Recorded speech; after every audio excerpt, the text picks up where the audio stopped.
The COSO Framework. The COSO stands for the Committee of Sponsoring Organizations of the Tradeway Commission, and this commission developed a framework or model for evaluating internal control in the early 90s. Since then, it's kind of became the generally accepted framework for internal controlling, and this is what most organizations and companies use today to measure their effectiveness of their internal control.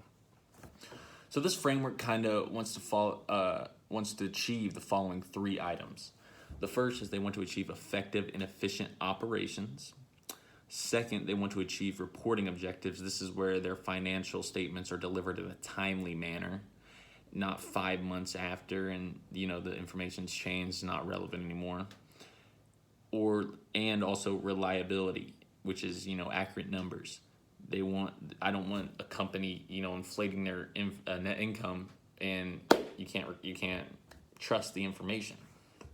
And third is they want to make sure they're in compliance with all laws and regulations. If they're reporting in an illegal or unethical way, this could cause them to get a lawsuit and lose a lot of money and take a hit on their reputation. So with those three objectives being said, the following are 5 components of internal control and what internal control is made of. So the first is the control environment. And it's a set of standards that provide the basics for carrying out internal control across the organizations. Now, this is actually created by the board of directors and management.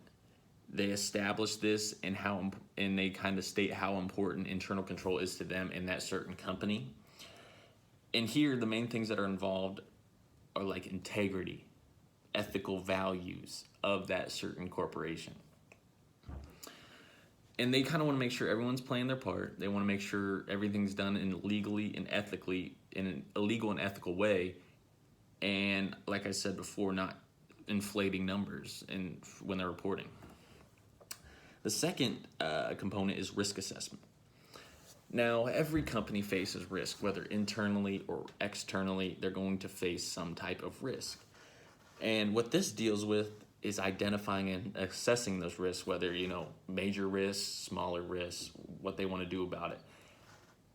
And another component or another important part of this component is that they have a plan for, say, an external source comes in and offers, major risks to this company.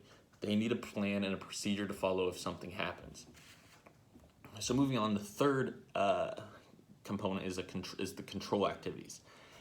And these are activities that are established through policies and that help make sure that management follows through and make sure that they are reviewing and overseeing the company.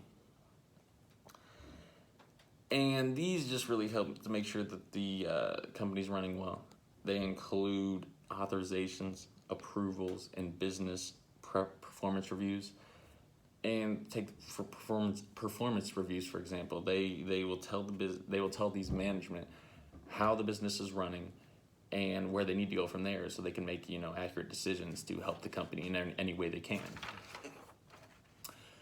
So moving on, the fourth component is information and communication. Now this deals with communicating information throughout the organization. And also communicating information externally through, their financial statements, for example. This is very important. And it is very important that the management knows that the bottom of the business is on the same page as the top. So they need to communicate clearly, and so everyone is on the same page, knows exactly what's going on. But also externally, if I'm an investor, I need to know if this company's doing well, for example, so I have confidence putting my money into them. And the fifth is the monitoring activities. And this is ongoing evaluations that make sure that each component is present and functioning. And so let's take, for example, you have your risk assessment. It's not there. It's not present currently. These monitoring activities will be used to spot that problem. It'll be used to address it. So if I'm in management, I know that we don't have a risk assessment at this time.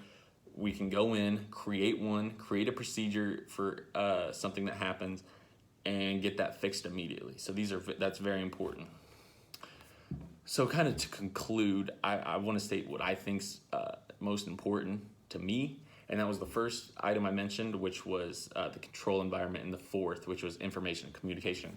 And I think these kind of go together, and that would be obviously. So, like I said, the control environment is kind of created by the management, and they want to make sure everyone's acting in an ethically. They want to make sure everyone's information that they are reporting is correct and not inflating numbers.